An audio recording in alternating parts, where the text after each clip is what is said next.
I've just started watching a new series on television. I wish I could remember the name of it, but it's set in this place called New Zealand. I end up watching all these New Zealand movies and Australian movies and stuff. So it's a pretty place. It's a magical place. It's a magical place. Yeah. Yeah. Yeah. But you left. Wasn't my choice. I left when I was 10 years old. Turned out that move was very good for me, but I did enjoy growing up in New Zealand as a kid. Oh, I know. It's called something about oh yeah, a great place, a good place to die. Well, it's a good place to live too, but yes, it's So for anybody who's interested in something new to watch, a good place to die, a wonderful place to die, something like that. Anyway, that sounds like a thrilling recommendation, Randy. I'm sure lots of people will seek it out now. all right. Well, you have told me that you have some kind of information about Tesla that you'd like to share today. Yeah, we've never talked about Tesla before, so let's cover a few things today. We've got a whole bunch of things to talk about. Let's see if we can get this to work. All right, this image is of a Cybertruck. Yes. And it was my response to a post that Elon made. Okay. Any guess, Randy, what the topic of that post might be? No, I can't quite figure out whether that's a bubble or a magnifying glass or I mean, I can't. It's a bubble. It's a bubble. It is a big giant bubble. Okay, so would this be, I don't know. No, sorry. Elon wrote, "We are on the event horizon of the singularity." I see. And I wrote, "I can almost see it." I don't know. So, I'm sorry, sir. I'm laughing here, but it might have gone over my head. Well, think about the Grok logo. The Grok logo. Yep, I got it. Yeah. And actually, Elon's logo there now, his new logo in his next to his name there. Oh yeah. Yeah. Okay. All right. Kind of the black hole that sucks everything in. Now I've got it. If you'd made the bubble black, but you couldn't have done that, huh? I did my best here. I could have got my Cybertruck wrapped for this photo, but didn't have time. My daughter was outside blowing some bubbles, and so this was an opportunity I couldn't miss. Come on, this is an actual photo I took this myself. of a giant bubble. Oh my gosh, that's something. Yep. Very good. Yep. My daughter is capable of blowing bubbles with her hands. Ah, yes. And she can make quite large ones. And so actually this was a fairly small one compared to some of the others. I see. All right. Yep. All right. She's got some real 7-year-old skills. Okay. All right. Usual disclaimer. Okay. All right. So a while ago, I put a post up on X about whether or not I should let my wife drive my Cybertruck. And here's a photo of how it's going. Yeah. She's having fun. You almost didn't need the second line. It was kind of like this time I got it, without the help. Yeah. I gotcha. Ah. This was a video, actually. These are images from video that the Cybertruck account posted this morning. Okay. And this truck got some pretty nice airtime. Man. I don't think I would have the courage to do this, but I'm sure my wife would. She would happily try this. The truck came down pretty steeply, but it landed pretty nicely in the end and then kept going. So no harm done. But I thought that was a pretty severe, that would be pretty scary, I think, coming at the ground at that level. Yeah. Yeah. But it kept trucking. So to speak. So to speak. Here's another image of a Cybertruck I thought was pretty cool. This is from a company called King Tut.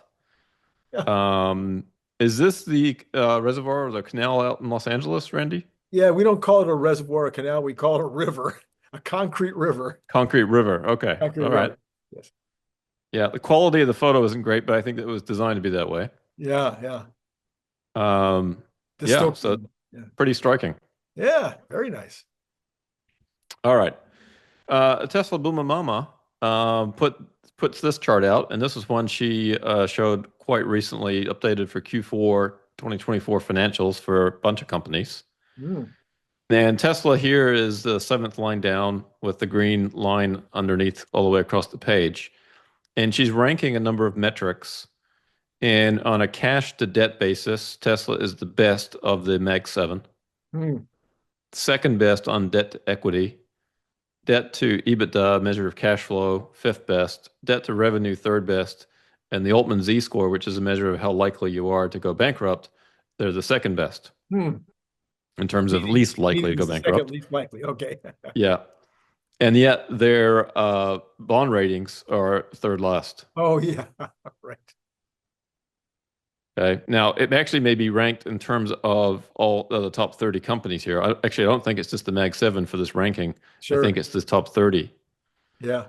So something does seem to be amiss here, and she's been pointing this out for a long time now. That has been, I think that was her first claim to real fame on X, was the whole business of the S&P. The whole S&P problem. So glad to see she's continuing her efforts.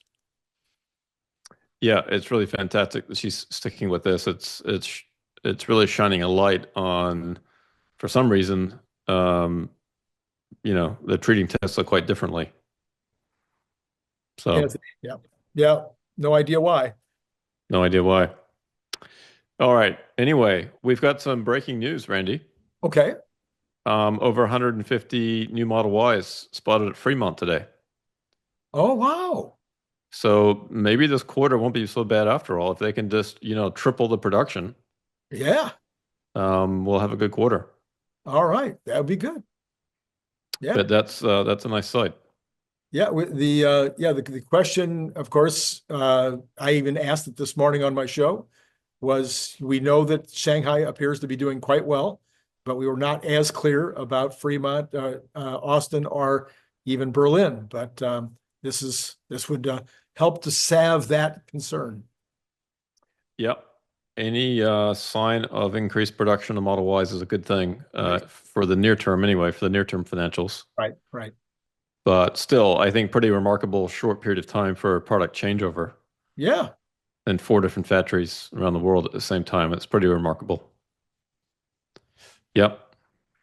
All right. And then speaking of things we're excited about, this weekend in Las Vegas, Tesla is looking for vehicle operators in the autopilot role. Hmm. So there's a post last night about this from Ben Costa. He's a recruiter for Tesla. Right. And so they're looking for people in 5 cities.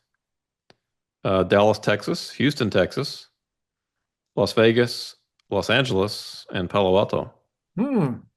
And I think there's a good sign here that these are the rollout cities I would guess that would be true. for Robotaxi. Now, somebody asked me, why don't we see Austin on here? And my guess is that they've already got that team in place. Probably so. That's probably right. Right.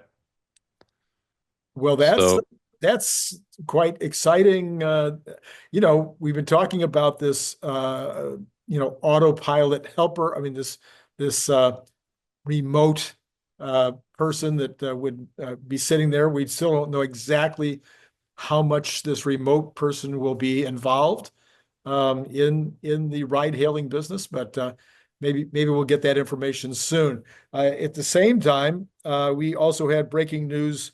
This is from Squawk Square on X. He says Tesla has filed application for a California transportation permit related to ride-hailing services.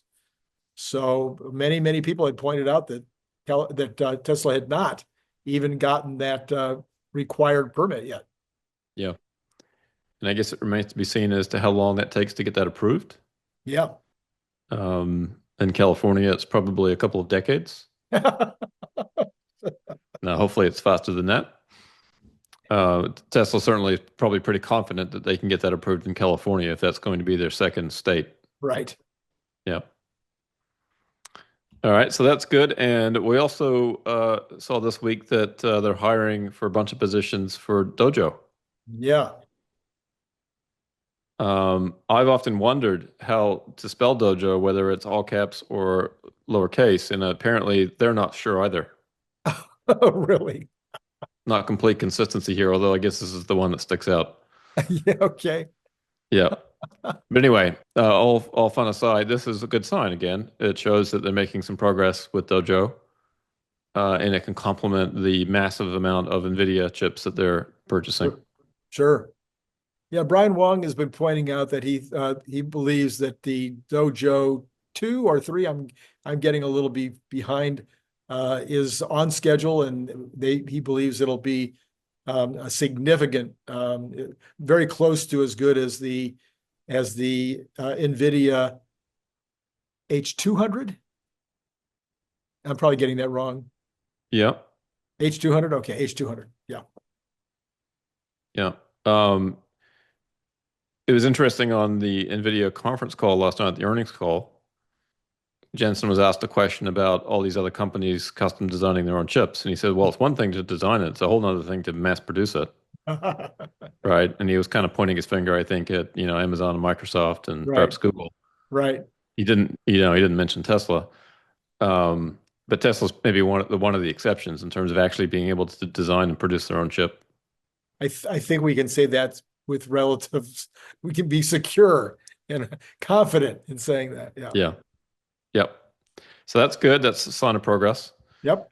Fun little cartoon here to separate two topics. There's a dog with the word Vicks on his back, and the owner says he only bites sometimes. And the man in the suit is looking pretty scared. Yeah. Yeah. So we've had the VIX bite a little bit lately. Yep.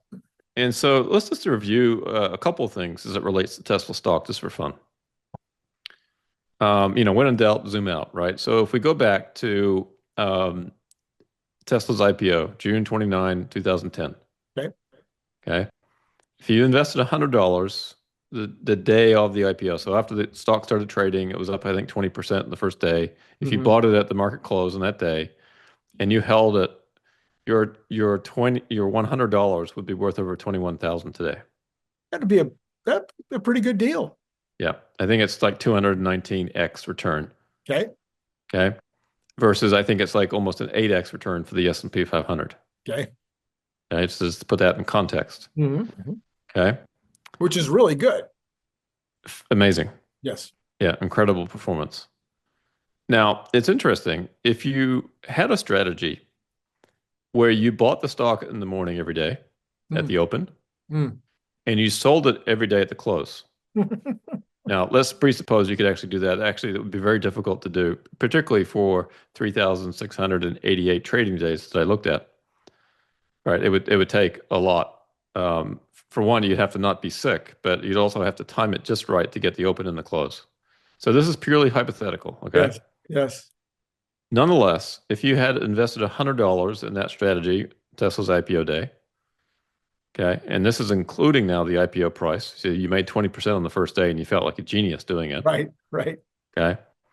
But that $100 now would be worth 54. You would have lost almost half of your money. And again, this is excluding taxes and fees and all that kind of stuff. Yeah. Yeah. Right. You would have halved your money just investing during the day. So all of Tesla's stock return and more comes from holding it over the weekends and overnight. Okay. Okay. Now, some might argue that that's because the stock's not liquid during that time. So therefore, that's when you get compensated for holding it. It appears during market hours when the stock is freely tradable, there is no return to be earned over time. Right. Okay. Now, there are periods of time, obviously, where you could have made some money in this, right? But over this whole time period, it's not looking so good. Basically, a really bad idea to buy early and sell late. Yeah. So then that must mean that the return from just holding it overnight, buying it at the close the previous night, previous day, holding it overnight or over the weekend and selling it the next morning, this would have generated pretty fantastic returns. Okay. And now you look at this chart and you say, well, that looks like the Tesla chart of just holding it from the IPO to now, and it does. But here are all three charts together on a log scale, and you say, okay, the green line isn't that different from the blue. Yeah. The amount of money that this represents between these two is a lot. And here is a non-log scale. So if you turned $100 into 21, almost 22,000 with the buy and hold strategy, the overnight strategy turned $100 into $50,000, more than twice as much. That's Okay. fascinating, sir.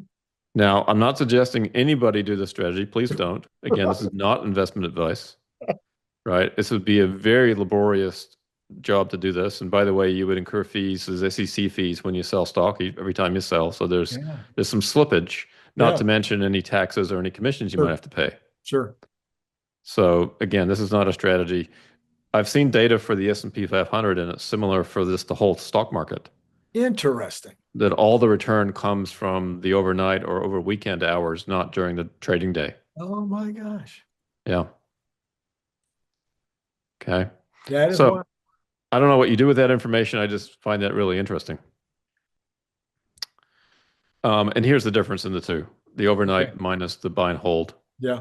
There's a, and you made money pretty consistently over time, but there's some periods of time when this was a bad strategy just to do the overnight one. And again, no Right. one tries to do this, Right. Right. right? In fact, most traders probably try to close their books so they don't have the risk overnight. Yeah. And it's kind of interesting. That's when most of the returns come. Yeah. All right. This is a chart I like a lot. It shows the drawdowns in the stock. What's drawdown? It's the percent decline from the previous peak. Mhm. Every time this line hits the top here, it's hitting a new peak. Now, it looks like it happens so infrequently that you could say, well, how is this company making, how are investors making any money in the stock? It's Yeah. always trading below its peak. Yeah. Now, it turns out that 4.6% of the time, Tesla stock is making a new high. Mm. On any given day out of 3,688 days that I looked at when I did this analysis, 4.6% of those days, I think 140 of them, if I'm not mistaken, the stock was making a new high. So very few times do you feel great about owning Tesla stock. Okay.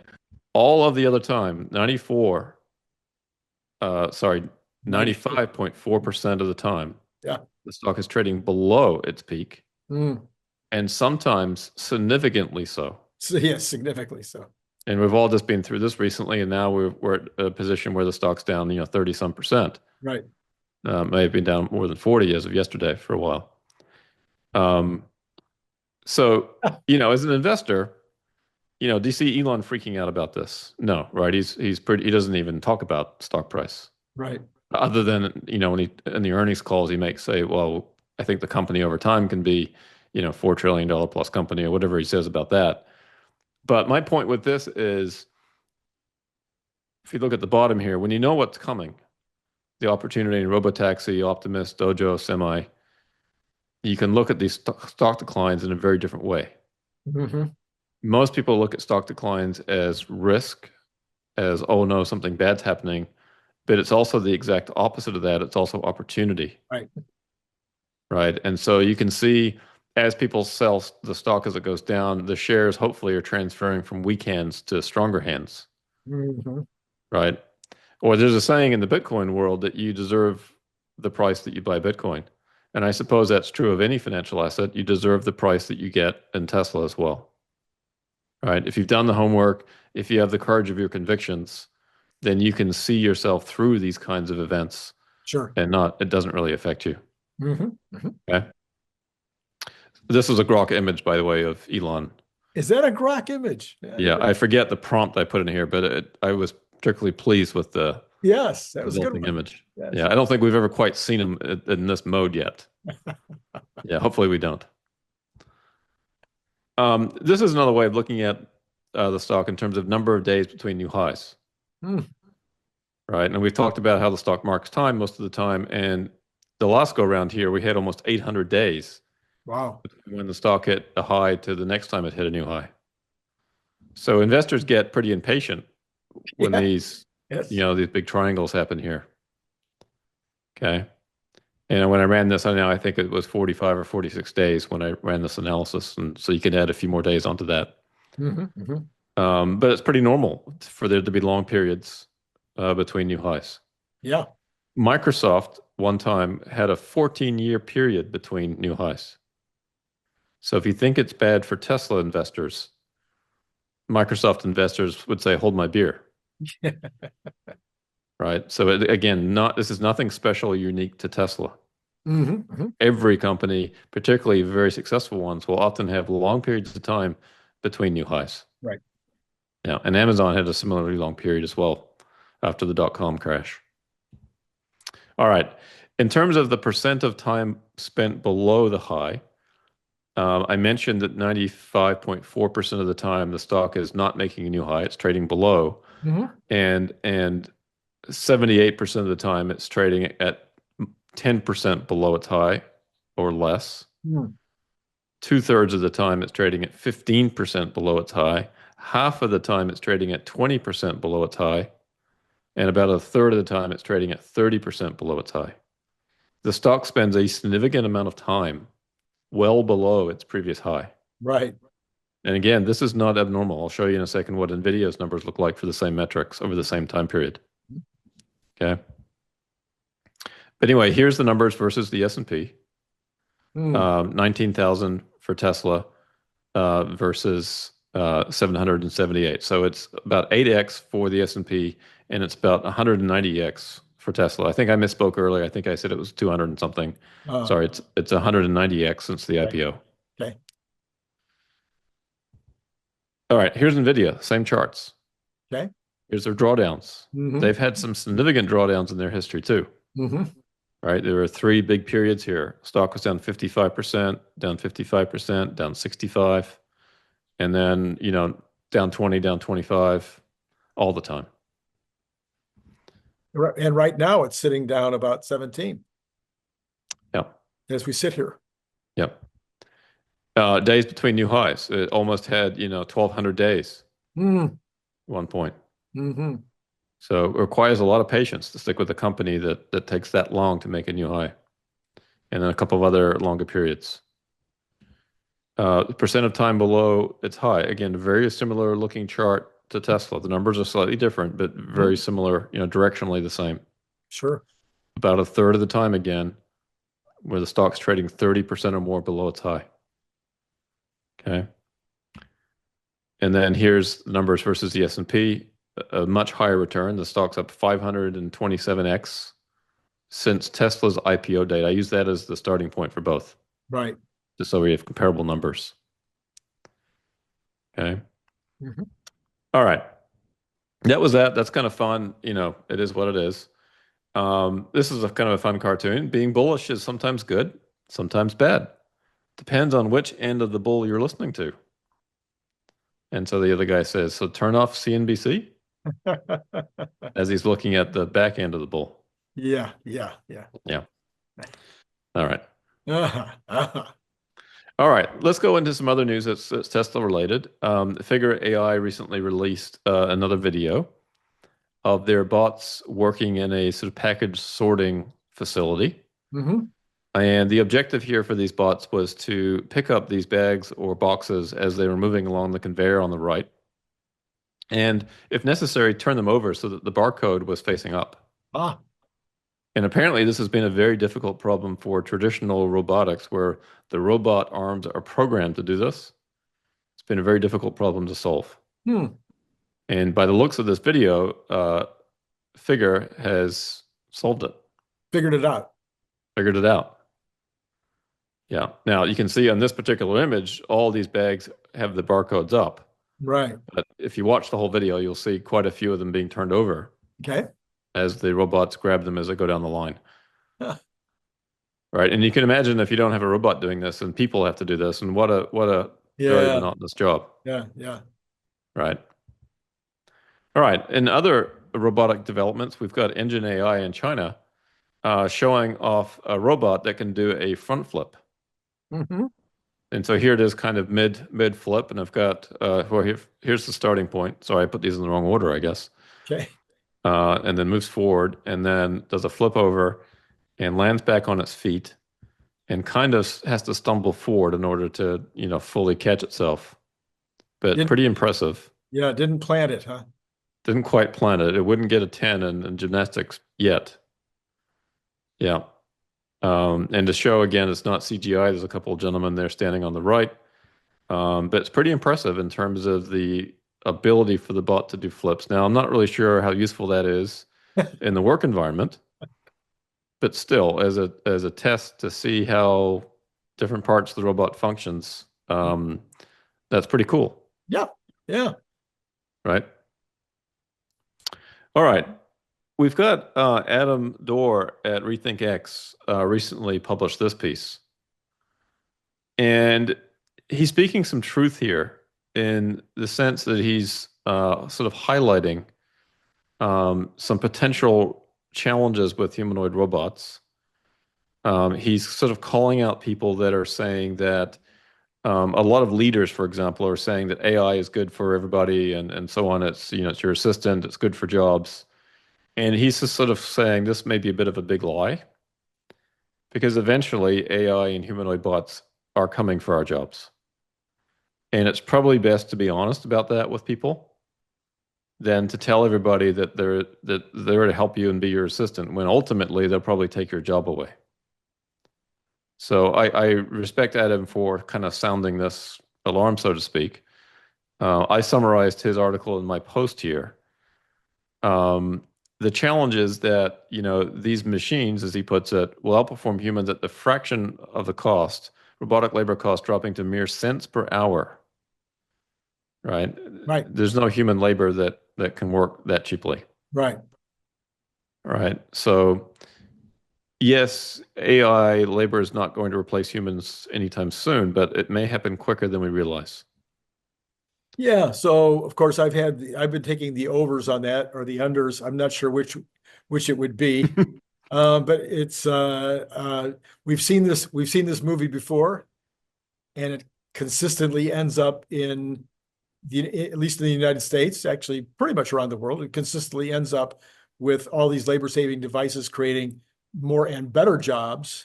So, as recently as 12 months ago, we had 3.5% unemployment in the United States, and we're still sitting at 4.1. So it seems like there's always going to be something that's going to take the place of the ones that we're losing. And generally speaking, that's because of the wealth factor. So I might consider myself to be in the upper, 10% of incomes in the country. But that doesn't mean that I afford a haircut every week at a stylist. I have a haircut once a month at a regular clip shop, whatever it's called, quick clips or something. But if I was a little more wealthy, I might prefer to get my haircut every week, for $50. Or more, who knows, for a stylist these days, I'm not sure. Anyway, so there's a million things like that all of a sudden people can afford because they are no longer constrained by how much they're spending for food or clothing or whatever. Yeah. Yeah, I don't know what you're referring to when you're talking about haircuts. It's a foreign concept to me. So that one fell flat, Randy, but I understand the point you're trying to make. Throughout human history, we've always created more jobs than we've destroyed. So to stand up now and to say this AI and embodied AI is a threat and that we may destroy all jobs because these intelligent machines can do all work better than humans can, that flies in the face of all history. Right. So, great claims, I suppose, require, great evidence. And maybe we're early days to be able to show that for sure. Adam just wants to make sure that to the extent we can is to be very honest with people about what is coming. And maybe it takes longer than we think, but still it is inevitable at this point. We're seeing these robots become more and more capable by the week. Yeah. Yeah. And so if you follow that trajectory, right? Yeah. Yep. I think the great worry for this particular round, at least from my standpoint, is on the creative side. So up till now, the jobs that have been taken have been more or less not requiring creativity. We've gotten, some advantages in the art world in terms of the way things are done, but for the most part, it's not been on the creative side. But we now know that there's definitely going to be true that To use an example I've used many times, at some point, I'm thinking that Optimus will be able to play a violin better than a virtuoso. Yeah. And to the extent that that happens, my estimation is that people will still want to watch or listen to a human play it, not a robot, even if the robot can play it as well. So this becomes the big question mark going forward, is on the creative side, in my opinion.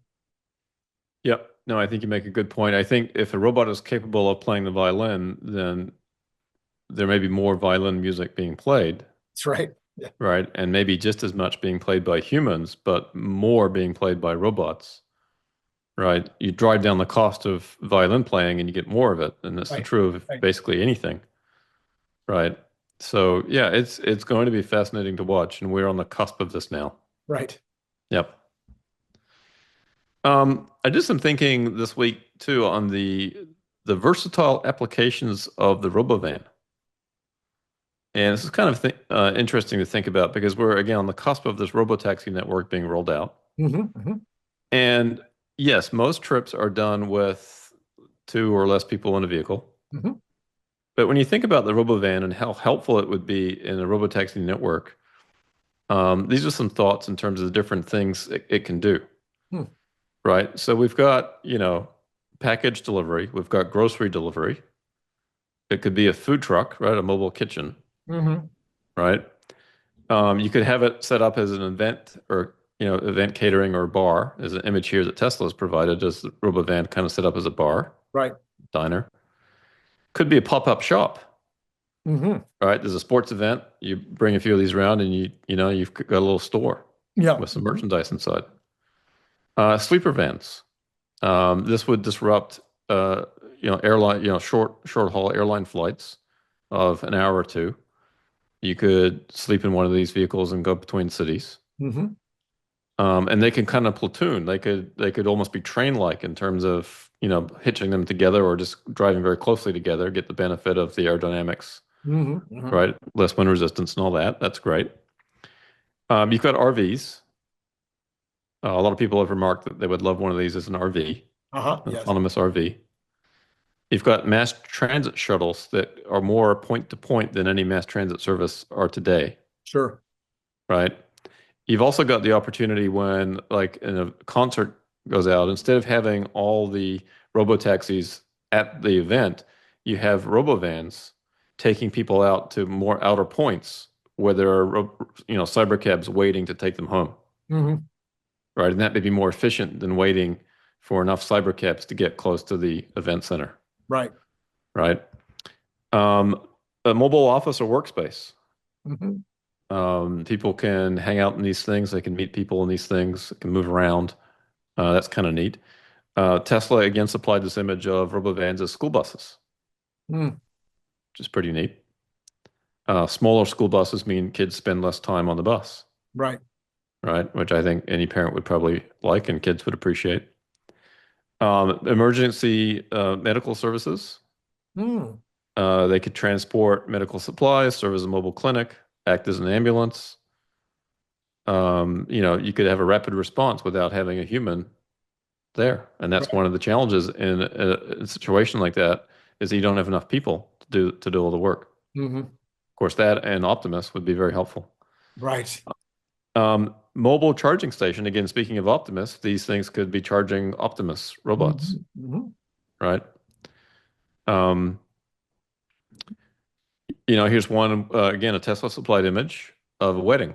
Kind of a fun vehicle to deliver, the wedding party to the event. Right.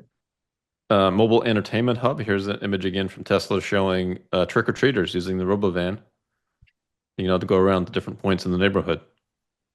That's, that'd be kind of fun. Utility or maintenance vehicle. They could carry equipment for various tasks, whether it's landscaping, street cleaning, repairs, construction support. They could carry tools and materials. Roadside support. Here's an Optimus here using a Robovan to change a tire on a Tesla vehicle. Again, another Tesla supplied image. So they've been thinking about these things. And then mass transit replacement. We talked about that a little bit. And wheelchair transport. Perfect vehicle for wheelchairs. Right. right? And we talked about replacing short-haul flights and then pet transport. Great vehicle for pets. Some people with, if they have 30 cats, I guess could transport them all around at once. So anyway, it's just kind of fun to think about. We haven't really seen, we saw this introduced at the Right. 1010 event, but we haven't really seen or thought about this much since. But I think it's ultimately going to be an important part of the Robotaxi network. And all these things now can also bring about additional revenue sources for Tesla and the opportunity for advertising and so on. So it's, it only enhances the economic viability of the Robotaxi network to have these vehicles all working together. Mhm. Mhm. Okay. I don't know how long it will take Tesla to start producing these and rolling them out, but hopefully it's sooner rather than later. Well, if the boring tunnel gets built between New York City and London, this would be a pretty good way to travel that in that tunnel. Yeah, it would be good. Yep. I'm assuming that they've been designed to fit the boring tunnels. Hope so. That would be hopefully. Yeah. Assuming that was a consideration. They didn't try to drive one in and realize it got stuck. Whoops. Whoops. All right, this is kind of a fun cartoon. Coffee's up 70% over the last year. Eggs have soared 96%. At this rate, breakfast might soon qualify as a luxury item. So this guy's at the diner and he says, coffee and eggs. And the people next to him say, looks like somebody hit it big in the lottery. Yeah. Yeah. All right. So with that, Randy, that brings us to the end of this part. I understand we might have another show to talk about. I think that we're going to do another show for this weekend. Yeah, I think so. I think that'd be a great idea. Or maybe this show is the one that is in the weekend and we've already done the other show, Cern. I mean, we're in a confusing world where, we don't know when shows are going to pop up necessarily. Sounds like we're time travelers. We are. But if we were really time travelers, though, we would be sure of when the shows were going to actually arrive or not arrive. Yeah. Yes. So you've been watching the fun of the stock movements over the last few weeks. I keep telling people that we are up just about exactly 40% over the last 6 months. And so, it always depends on, for any statistician, it always depends on what period of time you use. That's how statisticians can get whatever results they really want. It's kind of, if I chose the last quarter, I might not have as good a result. If I chose the last year, it might change everything. But at least over the last 6 months, which I think is a fair period to choose, we're up 40%. Yes. And it's funny because when I show long-term charts, I often get accused by folks saying, well, yes, but over the last 6 months, it's been different. And it's like, well, that's the purpose of showing the long term, is that we don't have to get stuck in these conversations about the short term. But it is funny how people like to pick and choose their time periods to make their points. Exactly. Well, I mean, and the most common time period in finance is year to date. Yes. And like, it has almost nothing to do with anything.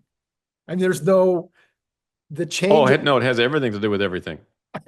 It aligns perfectly with the compensation cycle on Wall Street. Oh, I see. Okay, well, there's always that. But I think in business, we always look at our year. We look at our month, we look at our quarter. So we have these kind of, put things to hang pegs on. Yeah. But if I was going to use any kind of a statistic to analyze the progress of a stock or the progress of the market, probably the last thing that I would pick would be the change over the year, because there's no, I mean, like, for instance, choosing the day of the election has a reason. Mm-hmm. Choosing the day of the inauguration has a reason. Mm-hmm. People talk about you shouldn't count the first 6 months of a presidential the new administration. You shouldn't count their first 6 months against them. That should be applied to the previous president. So I can see where you might say, 6 months after inauguration, since 6 months after the inauguration, here's what the administration has done. But to say, oh, here's what's happened since the beginning of the year, it's just there's no rhyme or reason to that. It all depends on what point you're trying to make and what data you use. If you're Reuters, you find the worst possible time period to report on, Yes. right, to make your point. Like, for example, January sales and, for the cars Yes. for Tesla, yeah. Yes. So, Without mentioning the why changeover. Yeah. yeah. No, Yeah. that's a tricky one to say that sales have plunged and not give out the true response Yes. Now or the true reason. next year they'll use the February numbers because next year I think Chinese New Year will be in February. So they won't talk to us about January sales numbers next year. They'll talk about February sales numbers. Yeah. Yeah. Yeah. No, eventually the business model for Tesla will be completely different and it'll be smoother. There'll be less seasonality. It'll be service based. It'll be more constant flow of revenue coming in. Right. Smaller ticket sales and a lot more of them. It'll be a very different model. Yeah. So we've had estimates of Tesla's not eventual, what would you call it? Maybe the 2035. You and I have talked about it a bunch of times. Mhm. Elon and Kathy and others, pointing to something around 35 trillion. So this morning on X, I just kind of said, what if we took that in third? And we said that Tesla by 2030 would be worth 10 trillion. Would that be enough? And if that would be enough, and you think there's a high likelihood, then I don't know why we care what happens on any given day. Right. No, I think a lot of us, we see the longer term, we understand it, but it's still very difficult to not get a little bit carried away by the short term. We're human after all. After all. Right. And we are kind of wired to run away from things that might hurt us. Yes. And even if it's not in our best long-term interest, we're just wired that way. So I have a rule. I never look at my portfolio on down days. Yeah. Yeah. Well, maybe you should look at it at that 4.6% of the time when the stock is making a new high. That's right. Yeah. Let's say right now, I haven't looked at my portfolio for weeks. Now let's say that the stock goes up 3, 4, 5 days in a row. Maybe we're up 30, 40 points. Then I'll look at the portfolio because it'd be fun to see. So you see, that's a way of that's my little trick on my brain to trick myself into not feeling bad about down days. Whatever it takes. I think there are all kinds of solutions out there. Yeah. The one that a lot of my clients like to say is, CERN, you're responsible for this, so we are holding you accountable.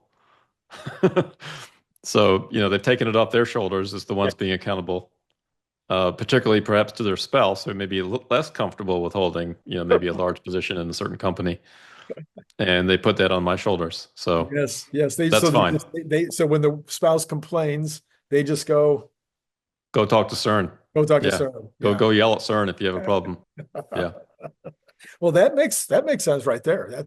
That alone would be a good reason to hire your services. Yeah. Yeah, and in the future, I'm hoping Optimus can take those calls. Well, I did see somebody remarking the other day that they're using an AI right now for taking calls. It was a real estate agency, a real estate group, said that they typically have about 500 listings, and their customer service people could not possibly keep 500 listings in their brain. And their customer service people could only work 8 hours a day. Yep. And now all of a sudden they had and they were international. So now they had a customer service agent who could keep all 500 properties in their head perfectly, would never forget to close. Right. And it was available 24/7 for anybody anywhere in the world. So they said that their revenues had quadrupled, I think, as a result of switching over from humans to robotic salespeople. Yeah. So incredible. And again, further to our earlier discussion about all jobs will be lost. Yes. Yeah. So, so there you go. All right. Well, CERN, thank you as always for jumping on and giving us a bit of humor, a bit of knowledge, possibly, for those who are willing to actually absorb or receive the knowledge. 4.6% of the time I impart knowledge, Randy. Is that the number? It Since coincides with the highs in Tesla stock. Is that since the beginning of the year or over the last 6 months? Since Tesla's IPO. All right, sir. I'm thinking we'll see you again. It's been great, everybody, talking to you.